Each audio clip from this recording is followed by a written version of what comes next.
Welcome to episode 10 all.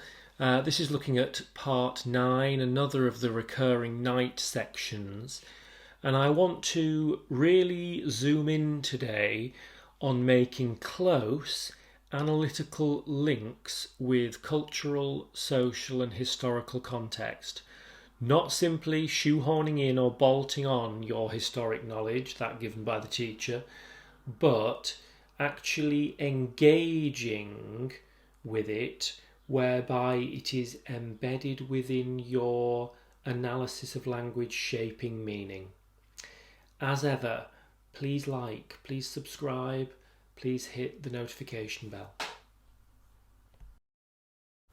Just to recap on dystopian novels, they are often set in an imagined near future, criticising potentially, especially in the case of this novel, real aspects of current society.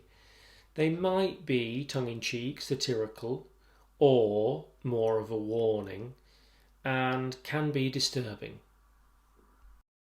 I'm being deliberately repetitious here to inculcate this idea. You've heard me go on and on about the historical notes and warnings about the future, and the concept of a palimpsest warning us against allowing history to be written over and forgotten, not to allow atrocities, historic mistakes to repeat themselves. So I want to repeat Atwood's remark that one of the tasks that she set herself when writing the novel was to avoid including any practices which had not already happened somewhere at some time. One of the functions of the historical notes is to indicate the origins of some of the practices described in the novel. It's vital to understand that every single one of the practices described in the novel is drawn from inspirations and allusions to the historical record. So hit pause for me and use this list to scaffold a long session where you take as much time as you need to bullet point as many possible historical or contemporary parallels that you can think of as revision from your brain. This is a bit of brain exercise for the following aspects of The Handmaid's Tale. Are there real-world parallels to the handmaids' uniforms, public executions, religious wars, propaganda and censorship, resistance movements, an underground railroad, re-education, testifying, enforced religious conversion, surveillance and spying, forced attendance of rituals or ceremonies, rewriting of the past. There are a great many more, but we'll leave it at that for now. I am very conscious of the fact that this format, i.e. lecturing on YouTube, can create passivity. So don't be lazy, please. Do exercise your brain, or switch off for now and come back to it later. Pause and give yourself time to jot as many things as you possibly can down. There are millions of them, a broad range.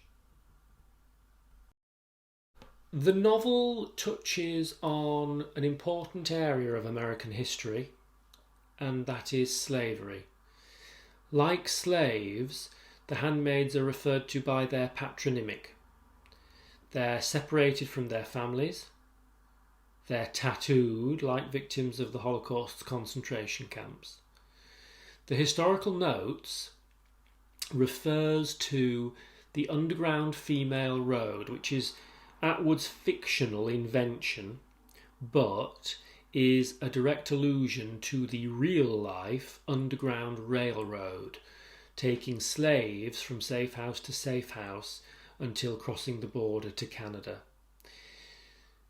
The effects of 20th century environmental issues such as toxic pollution, especially on fertility.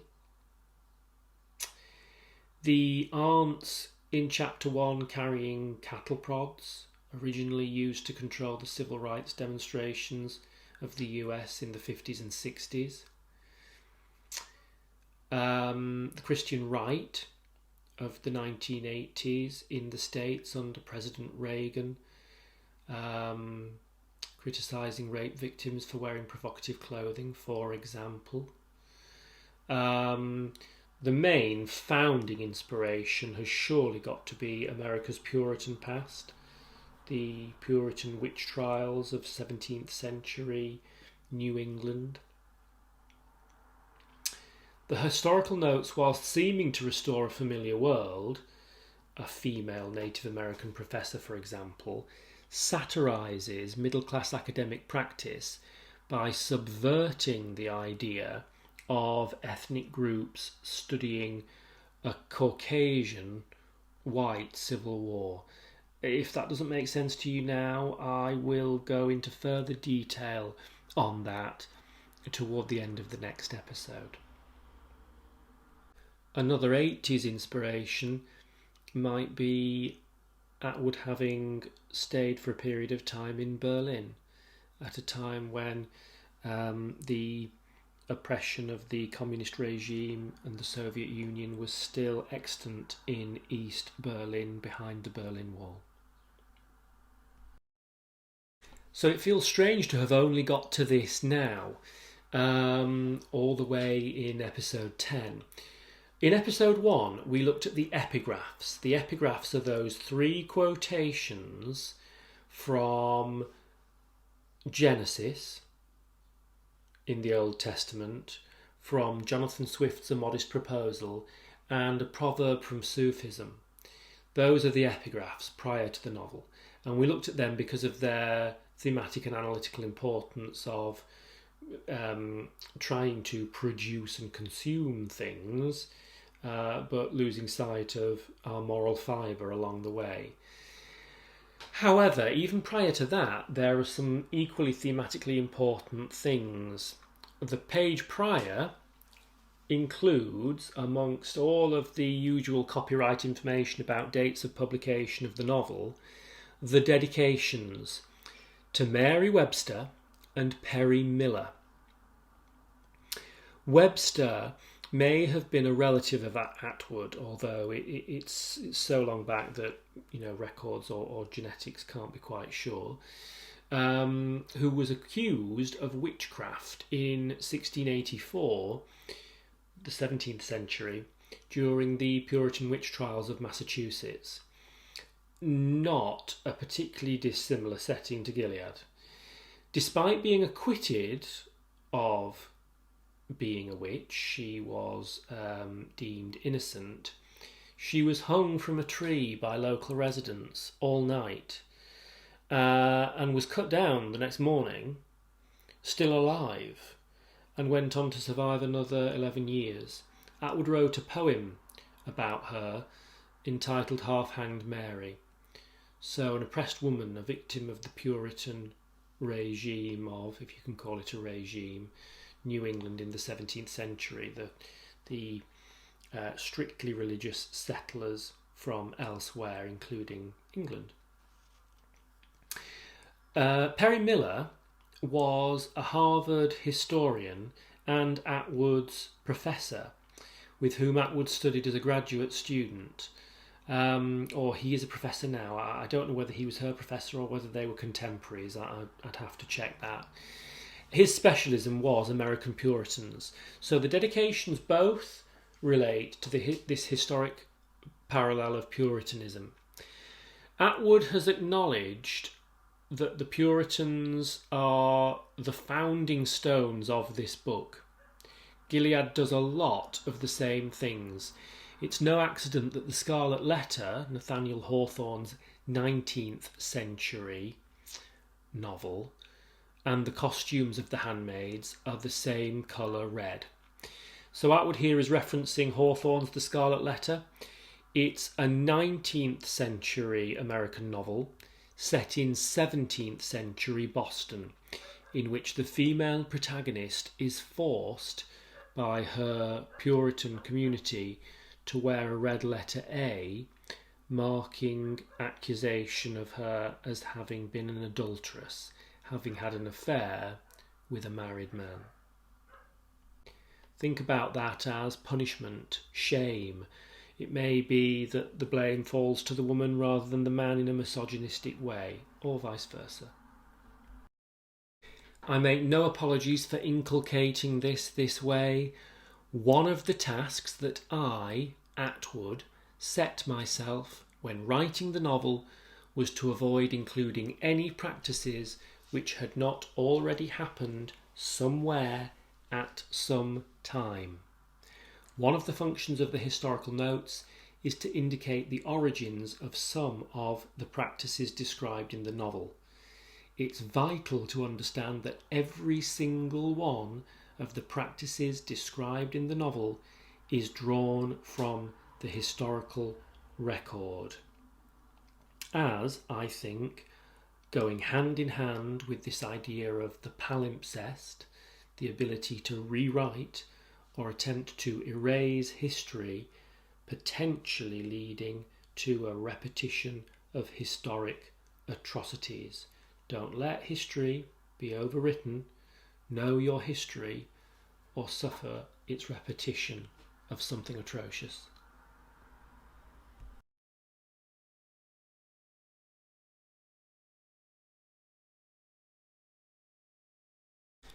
So, nothing that hasn't already happened.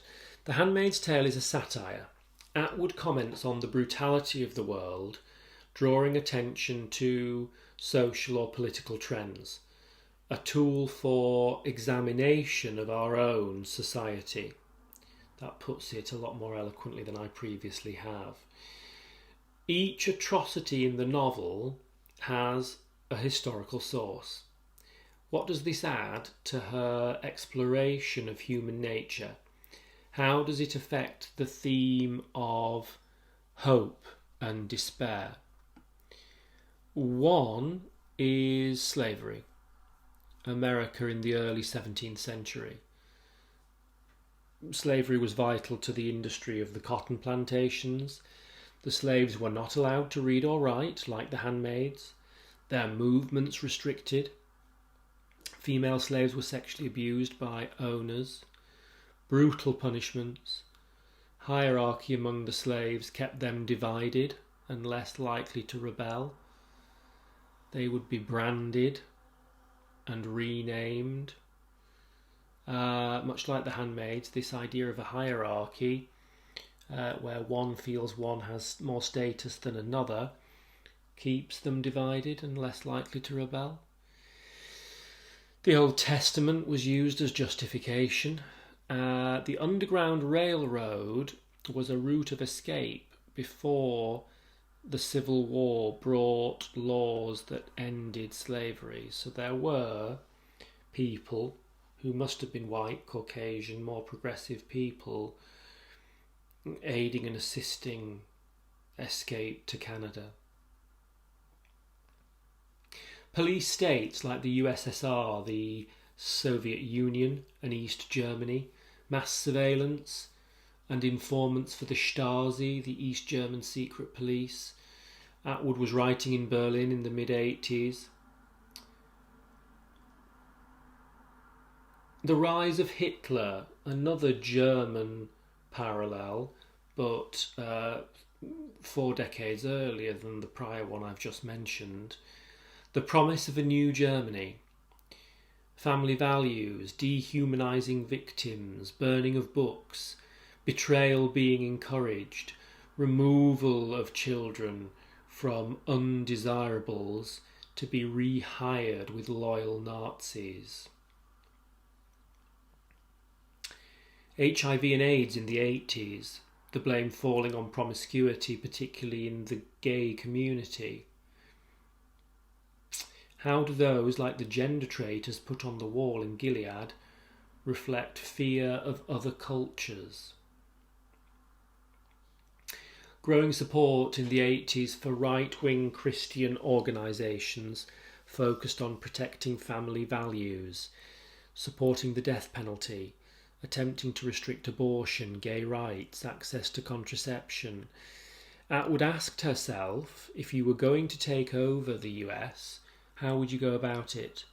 And she stated that the revolution, should there be one hypothetically, would be most likely to succeed if the revolutionaries claimed God to be on their side. Another thing reflected was the growth of Islamic fundamentalist extremes and regimes of the 70s and 80s. Notice there as a point, 1970s and 1980s are plurals. There is no need for 70s and 80s to have an apostrophe S. They are plurals and just an S.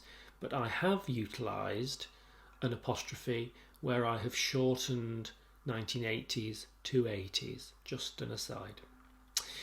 The revival of Islamic and Arabic countries due to oil wealth in the 70s and 80s, a backlash against westernisation viewed as morally lax, often leading to more strict dress codes, especially for women, and a public separation of men and women.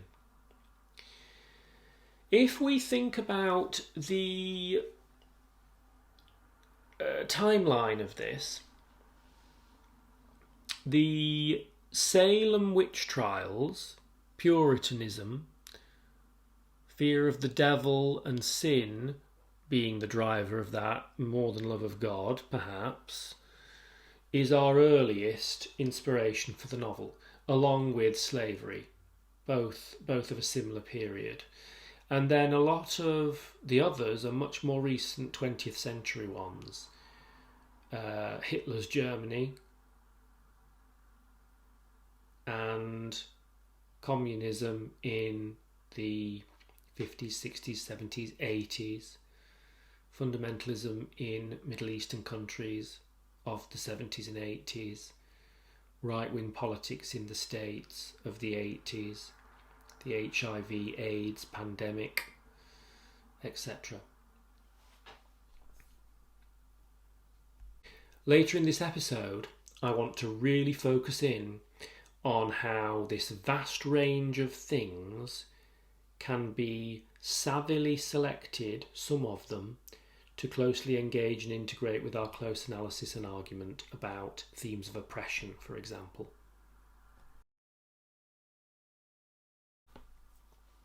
So again, I forewarned you that Assessment Objective 5 is not assessed as part of Edexcel's Paper 2 on the prose comparative, but there's nothing to stop us bringing it in if we do it well as a part of AO3 if we're aiming for A star. Stephanie Barbet-Hammer, commenting on the novel's universal significance, writes that the satire in The Handmaid's Tale directs its criticism towards all of us, feminists and non-feminists, women and men. It warns us of the imperceptible technology of power, of the subtle domination of women by men, and of our unconscious imprisoning of each other and ourselves by ourselves. What do you think Barbet-Hammer means by this? How are people unconsciously imprisoning each other and themselves in the novel? I'm about to do a close reading of chapter 24 with you. We looked at chapters 22 and 23 in the last episode. He was not a monster, she said. People say he was a monster, but he was not one. What could she have been thinking about? Not much, I guess. Not back then. Not at the same time. She was thinking about how not to think. The times were abnormal. When we study history from such a distance, it's very, very easy for us to assume that we would have resisted a historic atrocity, that we would have spoken out against Nazism. If you ever get the chance to read it or see the film, Bernhard Schlink's The Reader centres around a young boy who, albeit perhaps not with the right morals, is involved sexually with an older woman. And later, as he trains to become a lawyer, he gets to look in on and observe the Nuremberg trials, in which members of the SS, people involved in Nazism during the Second World War, were put on trial. And he finds in this fiction that the woman on trial is the woman that he was in a relationship with. And the testimony all rides on a piece of evidence that she is supposed to have written and signed. And he reaches the conclusion that she's actually illiterate and it can't possibly have been her. But she still accepts the guilt. It centres around the idea of whether we judge people very easily without thinking about whether we as an individual could actually have resisted ourselves. This quotation is actually a fictional quoting of a real life woman who asserts that her lover, an SS commandant, was not a monster. Is she imprisoning herself by denying that?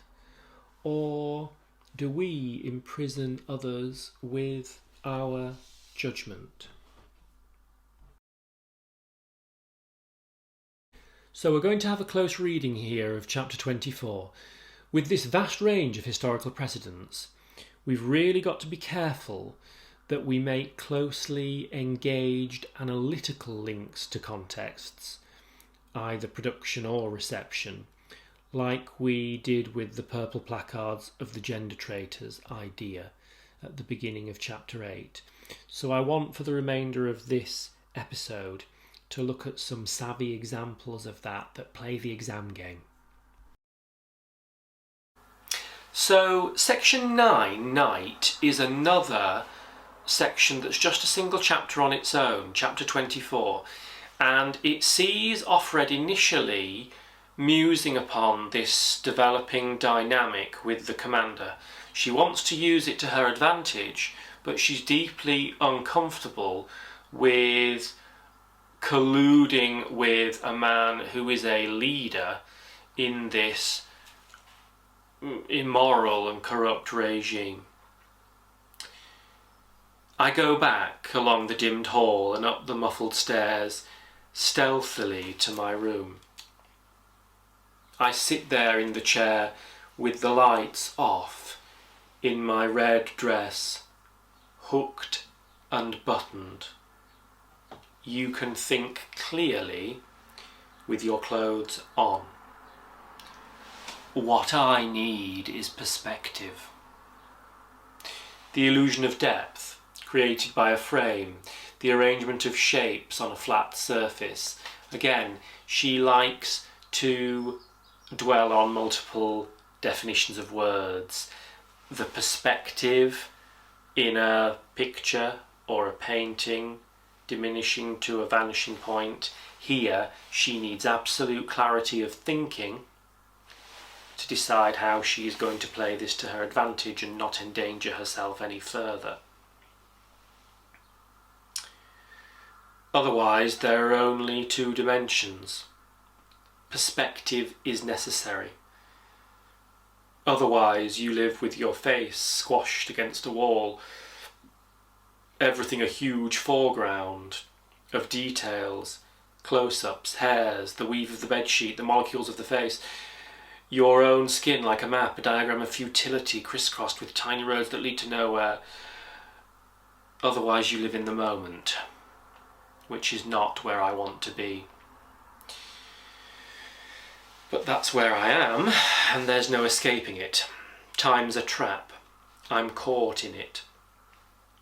I must forget about my secret name and all ways back. My name is Offred now, and here is where I live. Live in the present, make the most of it. It's all you've got. Time to take stock. I am 33 years old. I have brown hair. I stand 5'7" without shoes. I have trouble remembering what I used to look like. I have viable ovaries. I have one more chance. But something has changed now. Tonight. Circumstances have altered. I can ask for something. Possibly not much, but something. Men are sex machines, Aunt Lydia used to say, and not much more. They only want one thing. You must learn to manipulate them for your own good.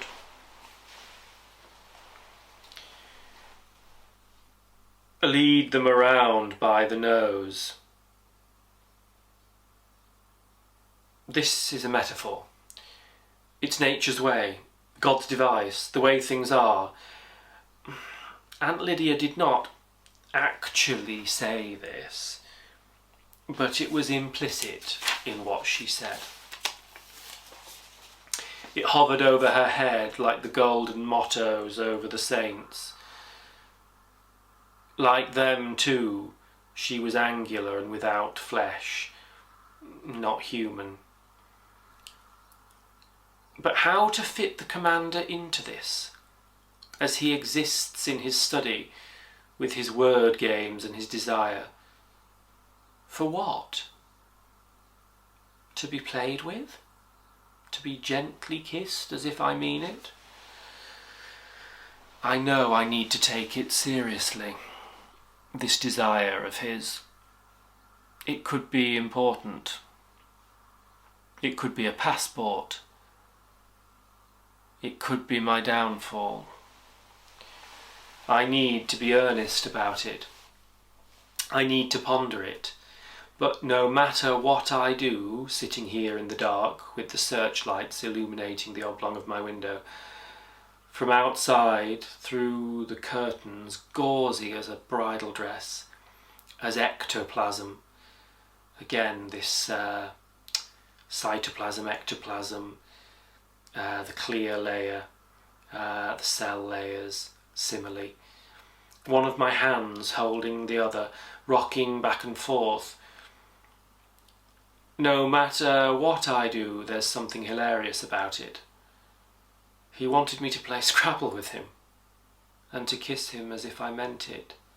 Is he also a victim? To what extent do we sympathise with him, or do we think she's balmy to be doing so?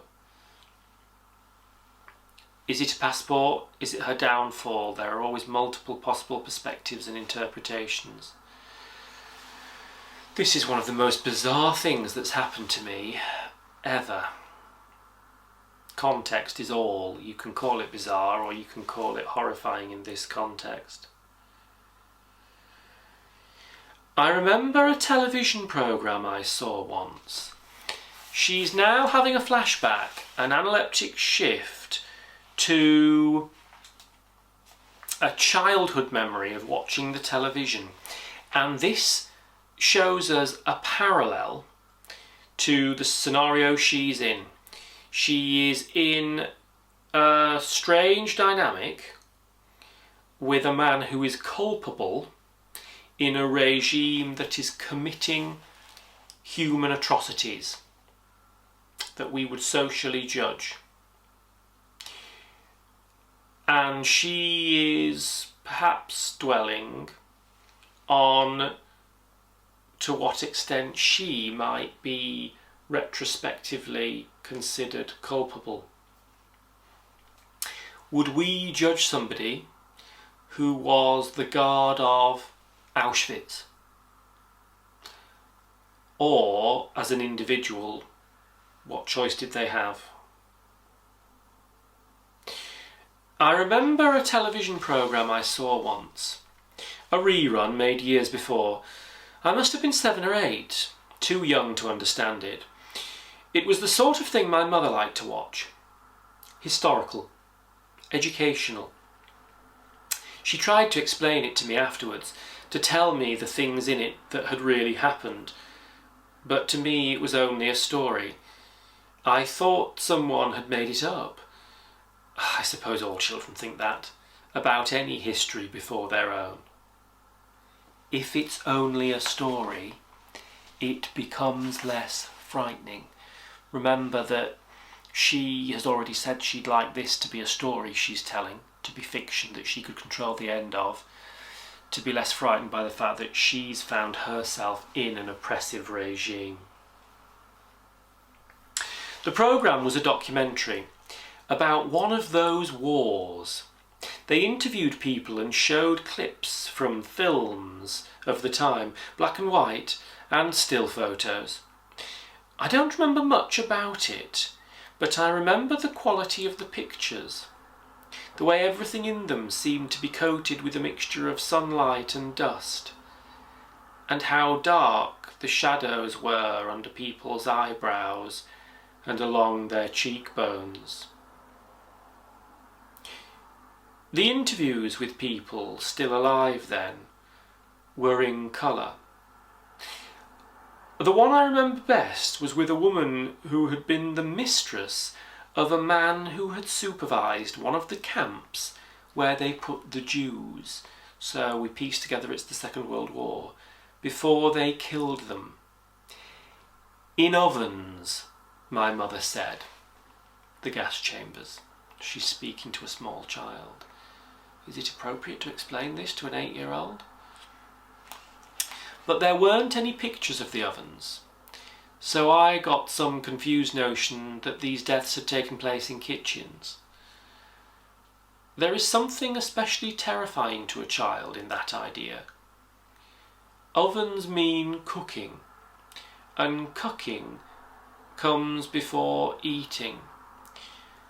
I thought these people had been eaten, which in a way I suppose they had been. From what they said, the man had been cruel and brutal. The mistress, the lover, my mother explained, mistress, she did not believe in mystification. I had a pop-up book of sexual organs by the time I was 4. The mistress had once been very beautiful. There was a black and white shot of her and another woman in the 2-piece bathing suits and platform shoes and picture hats of the time, wearing cat's eye sunglasses and sitting in deck chairs by a swimming pool. The swimming pool was beside their house, which was near the camp with the ovens. The woman said she didn't notice much that she found unusual. She denied knowing about the ovens. At the time of the interview, 40 or 50 years later, she was dying of emphysema, coughed a lot, very thin, emaciated, but still took pride in her appearance. "Look at that," my mother said, half grudgingly, half admiringly. "She still takes pride in her appearance."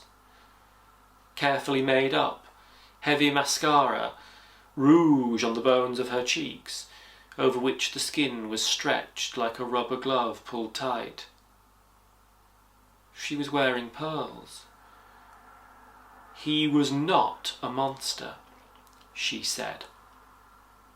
"People say he was a monster, but he was not one." Is Offred having the same thoughts about the dynamic with the commander or not? What could she have been thinking about? Not much, I guess. Not back then, not at the time. She was thinking about how not to think. The times were abnormal. This is going to be one of the sections where you could do some quite short, sharp, snappy, economical close analysis, but really impress an examiner by really engaging with the socio-historic context, not by merely recognising the allusion to the Holocaust, but by actually naming the specifics of who this woman and the man are. I'll come to that shortly in a following slide. She took pride in her appearance. She did not believe he was a monster. He was not a monster to her. Probably he had some endearing trait. Whistled off-key in the shower. Had a yen for truffles. Called his dog Liebchen and made it sit up for little pieces of raw steak. How easy it is to invent a humanity for anyone at all. What an available temptation. A big child, she would have said to herself. Her heart would have melted. She'd have smoothed the hair back from his forehead, kissed him on the ear, and not just to get something out of him either. The instinct to soothe, to make it better. There, she'd say, as he woke from a nightmare. Things are hard for you. All this she would have believed, because otherwise how could she have kept on living? She was very ordinary under that beauty. She believed in decency. She was nice to the Jewish maid, or nice enough, nicer than she needed to be. Several days after this interview with her was filmed, she killed herself. It said that right on television. Nobody asked her whether or not she had loved him. What I remember now, most of all, is the makeup. I stand up in the dark, start to unbutton. Then I hear something inside my body. I've broken. Something has cracked. That must be it. Noise is coming up. Coming out of the broken place in my face. Without warning, I wasn't thinking about here or there or anything. If I let the noise get out into the air, it will be laughter? Or crying? A nervous reaction, something insane, too loud, too much of it. Someone is bound to hear, and then there will be hurrying footsteps and commands, and who knows? Judgment, emotion inappropriate to the occasion, the wandering womb, they used to call it, hysteria, and then a needle, a pill. It could be fatal. I cram both hands over my mouth as if I'm about to be sick, drop to my knees, the laughter boiling like lava in my throat. I crawl into the cupboard, draw up my knees. I'll choke on it. My ribs hurt. With holding back, I shake, I heave. Seismic, volcanic. I'll burst. Red all over the cupboard. Mirth rhymes with birth. Oh, to die of laughter.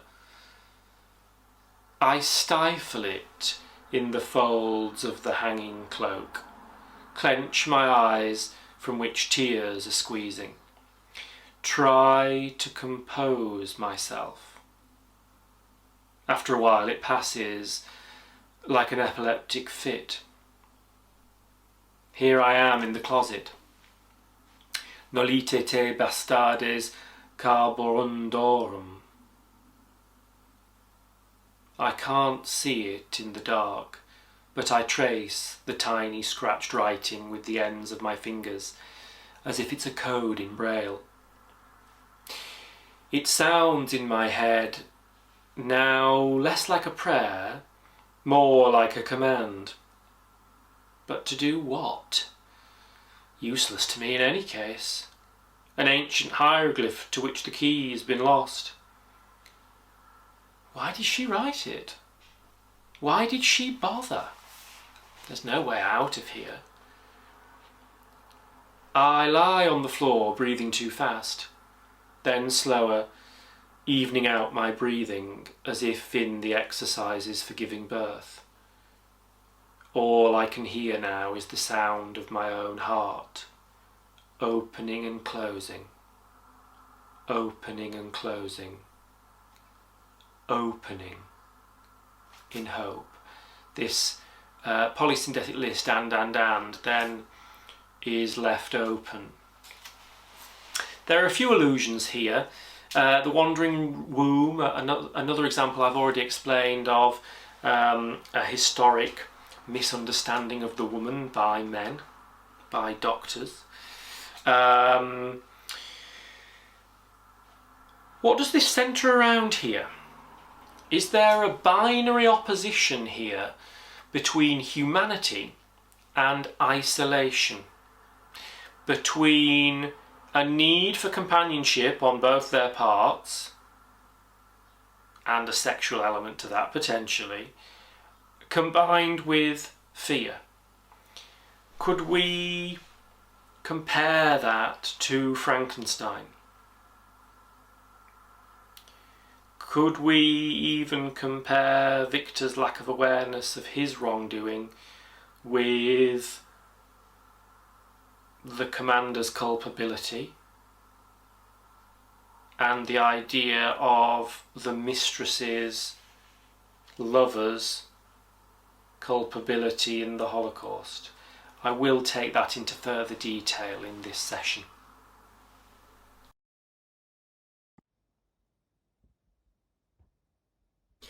So the reason that I think that this is a savvy choice for you to show off to an examiner is not the parallel so much with the Holocaust, because that's relatively obvious, but it is sophisticated for you to recognise more precisely an example of an individual being linked to.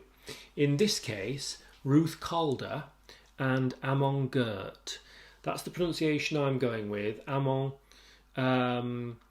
ironically for an SS commandant, is actually a Hebrew or Yiddish name, I think.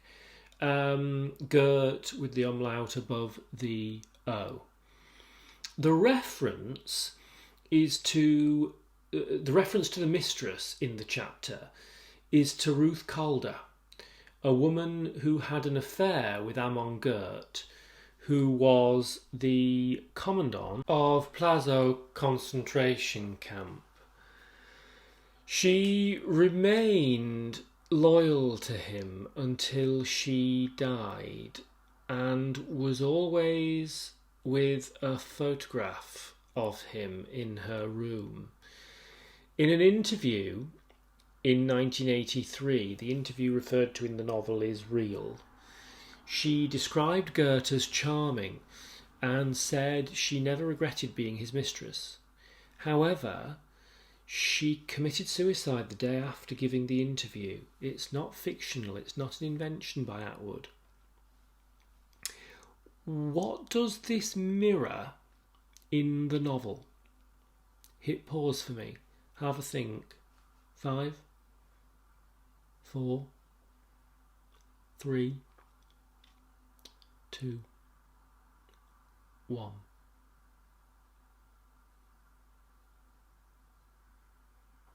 Ordinary, said Aunt Lydia, is not what you are used to. This may seem ordinary now, but after a time it will. It will become ordinary. He was not a monster. People say he was a monster, but he was not one. What could she have been thinking about? Not much, I guess. Not back then, not at the time. She was thinking about how not to think. The times were abnormal. How easy it is to invent a humanity for anyone at all. Or, conversely, how easy it is to think back over 50 years and ignore that humanity and judge and assume that we'd have done differently. Offred states that she was thinking about how not to think and is concerned about developments with the commander. She goes on, in a few chapters' time, to imagine Moira calling her an idiot. Is she avoiding the situation? The reference to Amon Gert and Calder quotes Calder as claiming that he was not a monster. Have a read on the next slide of a poem called Vultures by Chinua Achebe. make links between this poem and The Handmaid's Tale, and potentially Frankenstein.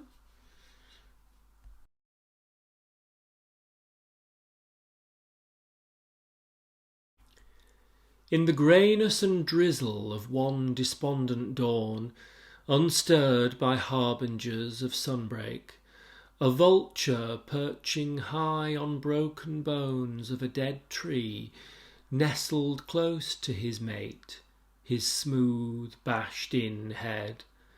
A pebble on a stem, rooted in a dump of gross feathers, inclined affectionately to hers.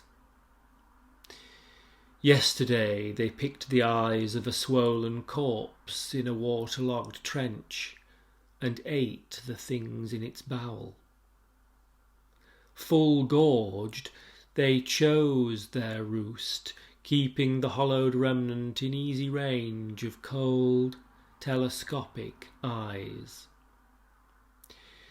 Strange indeed how love, in other ways so particular, will pick a corner in that charnel house, tidy it, and coil up there, perhaps even fall asleep, her face turned to the wall. Thus the commandant at Belsen Camp, going home for the day with fumes of human roast clinging rebelliously to his hairy nostrils, will stop at the wayside sweet shop and pick up a chocolate for his tender offspring waiting at home for Daddy's return. Praise bounteous Providence, you will, that grants even an ogre a tiny glowworm tenderness encapsulated in icy caverns of a cruel heart, or else despair, for in the very germ of that kindred love is lodged the perpetuity of evil. So there are two very dichotomous things at play here in this poem. Achebe, an African novelist and poet, describes two vultures. We associate vultures with being ugly, being evil, picking off the unfortunate dead, cadavers, corpses. They're also really ugly things. And yet here it imagines the two vultures as a married couple, humanizing them. They incline affectionately toward one another, but they keep a corpse in view to eat from its bowel. They will choose a charnel house of bodies, dead bones, and coil up there. It draws a parallel between this and a commandant like Amon Gert. He was in a Polish concentration camp. This one references a different specific camp, Belsen. Going home with the smell of the gas chambers, the incineration of human bodies, still clinging to his nostrils. It's a grotesque image. And yet he'll stop by the sweet shop and pick up sweeties or chocolates for his children. He's still a daddy on the way home.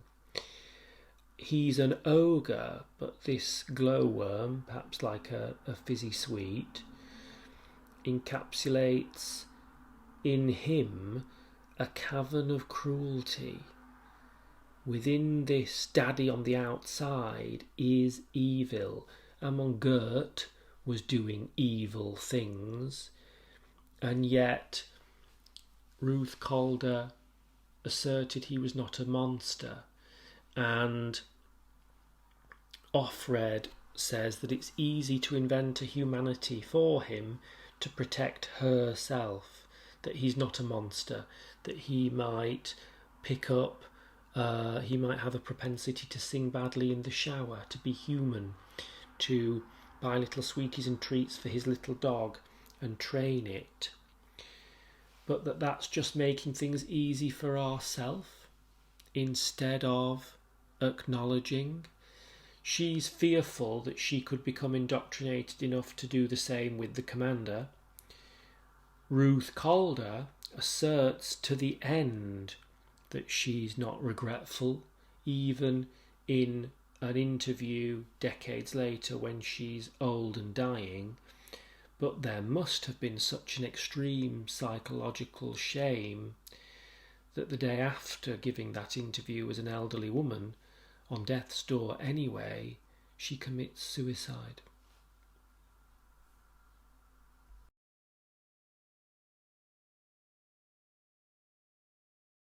So Vultures is a poem that raises difficult questions. To begin with, the poem is set in the present day, where Achebe imagines vultures eating the flesh from dead animals or even people.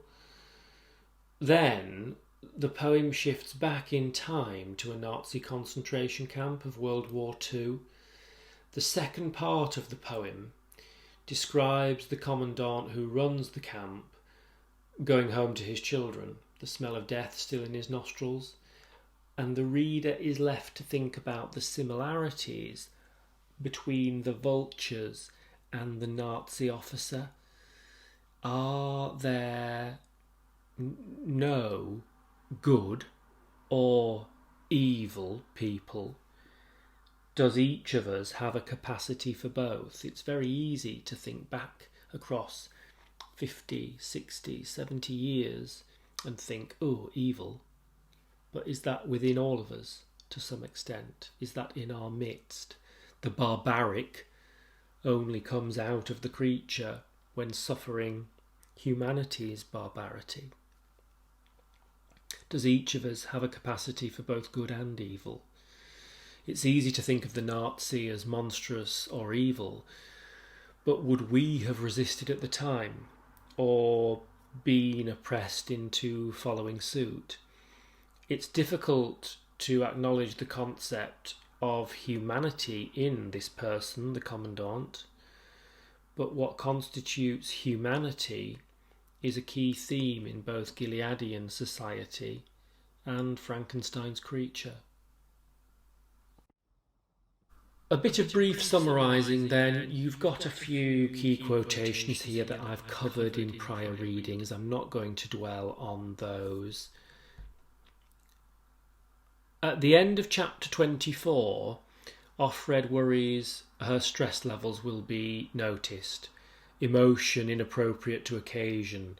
The wandering womb, they used to call it. Hysteria. We then get part 10, Soul Scrolls. Serena Joy's pruning. She's cutting with a convulsive jerk. Is arthritis creeping in? Or some blitzkrieg committed on the swelling genitalia of the flowers, this vindictive jealousy, a much more overt example of the motif and symbolism of the tulips and the stamen being phallic. Lightning war, rapid military campaign tactic. Whatever is silenced will clamour to be heard. The wall is even more foreboding when it's empty like this. When there's someone hanging on it, at least you know the worst.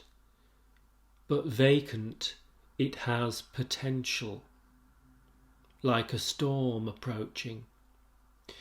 When I can see the actual bodies, I guess from the sizes and shapes that none of them is Luke.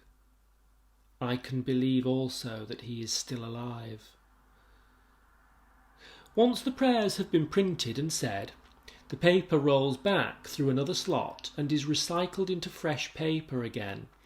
This might seem like a strange quote that I've picked, but it's another example of something being written over, being a palimpsest.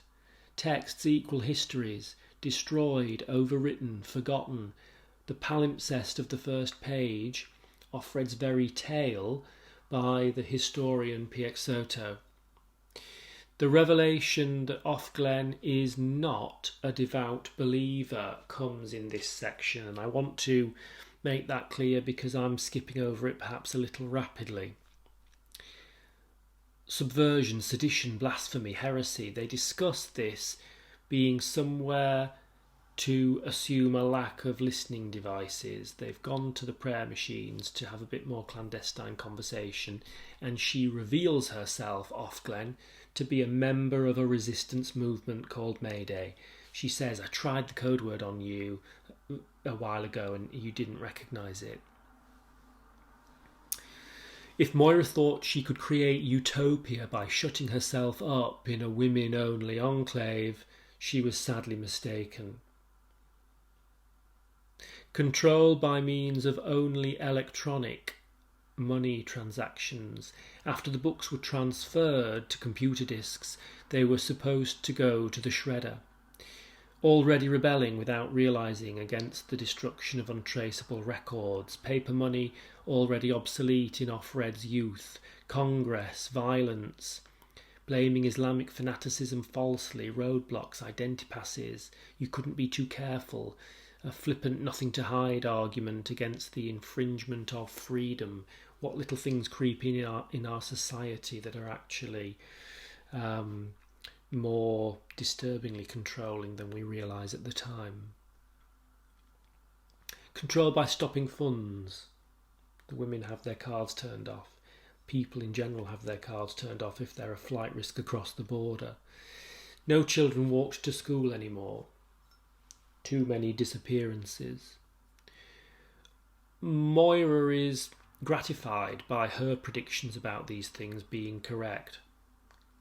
Women's accounts and jobs at once turned off to curb mass exodus. They're trapped in the borders because it's done whole scale overnight. Luke doesn't appreciate the danger to the same extent, given he now controls the funds. He's a man.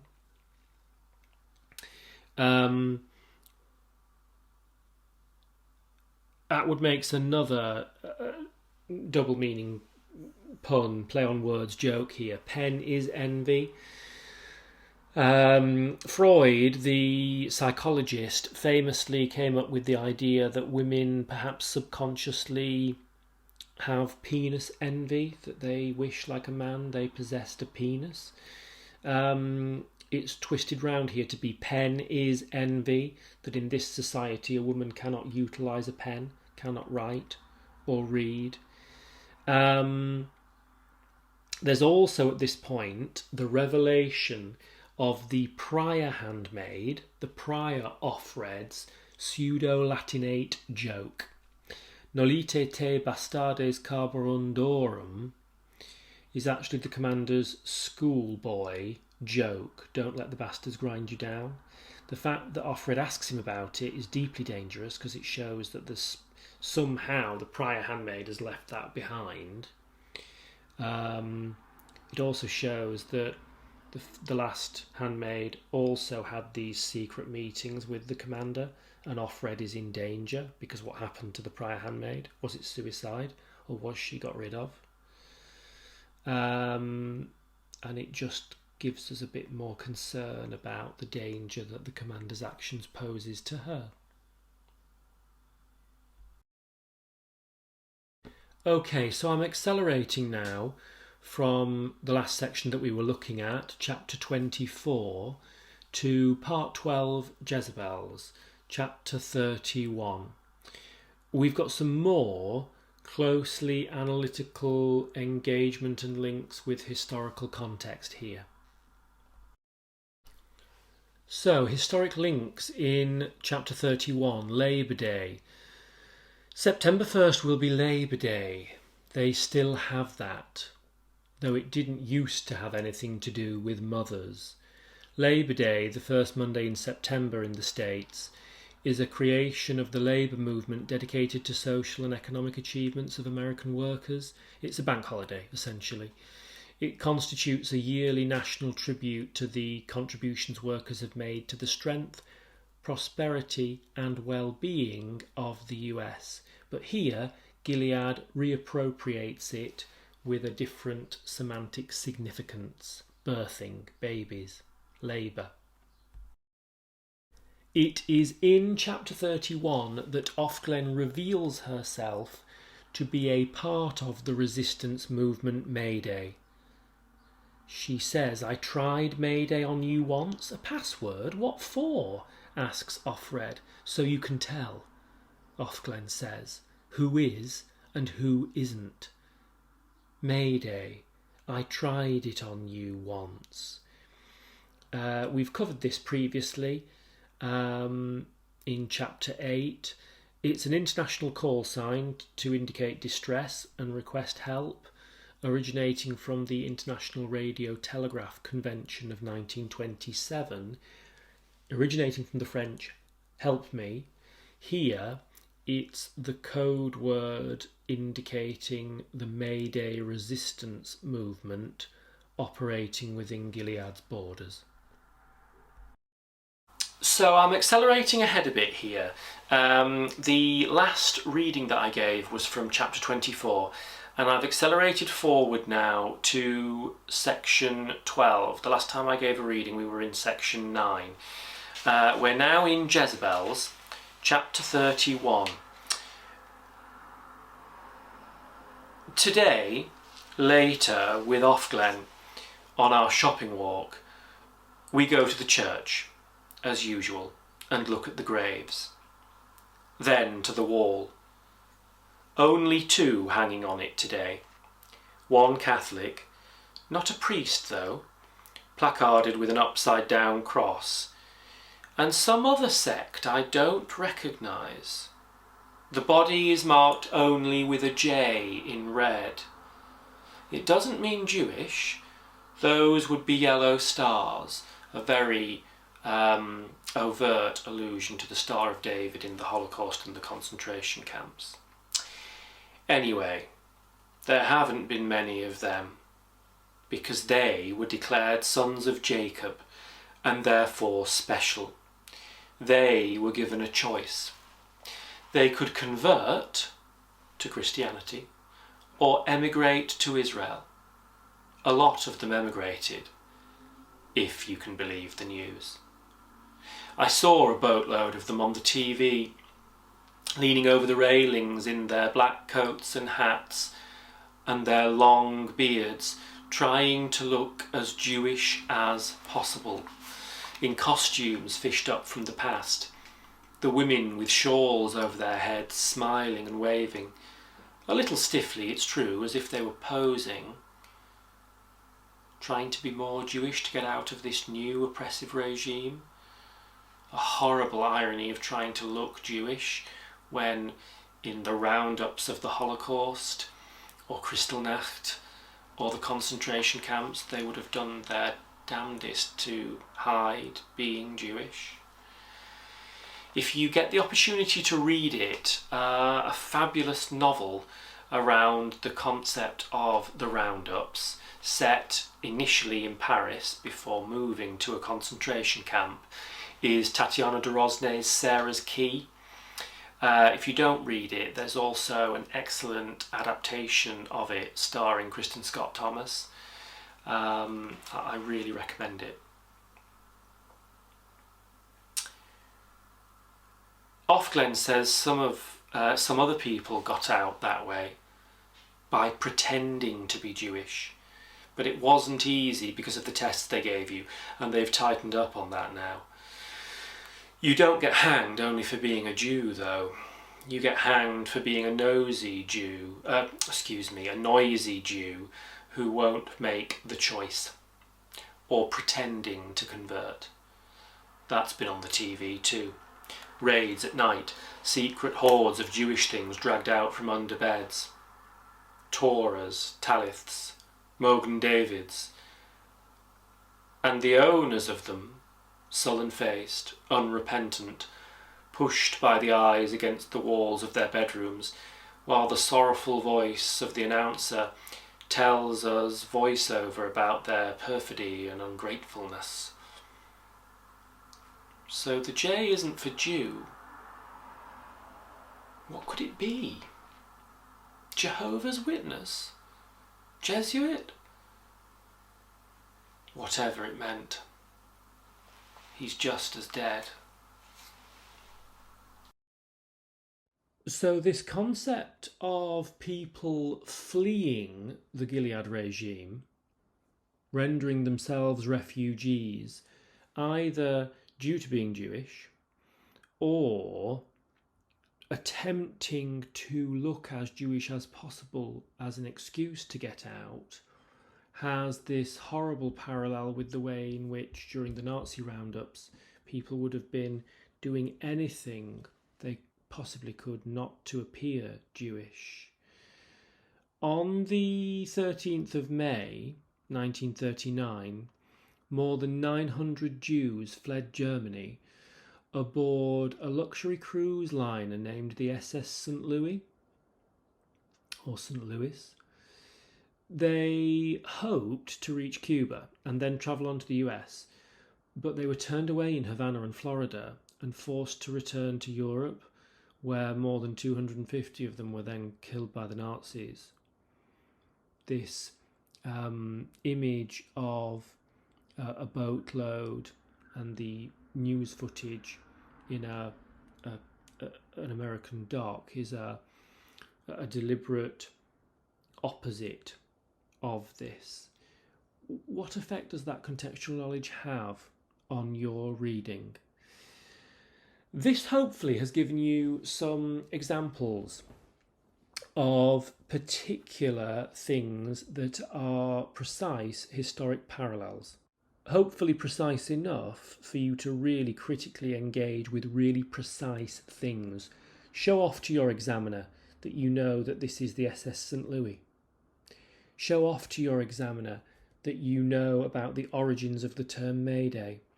Show off to your examiner that you are analytically aware of how that links to Help Me, and make an engaged thematic link to the thematic content of the novel itself, not just a shoehorned in bit of historic knowledge. Labour Day might not be as useful, but Amon Gert, Ruth Calder, and the very stark thematic human parallels will be so useful, just as the purple placards and gender treachery is this example of engagement with assessment objective 3. It's one of those things that's very tricky to do well. Assessment objective 4 links between the two novels are hard.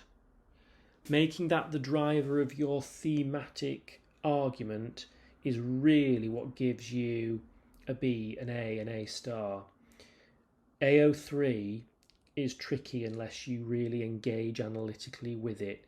It's actually a very undergraduate and postgraduate skill as much as A-level. So I really hope that that gives you some top tips for pushing for A star. And if it's been helpful, please hit like, subscribe, hit the notification bell, and I will see you next time for episode 11, our final episode on close analysis of extracts of the novel, before we come to pulling all of these things together in revision techniques and exam techniques and exam examples.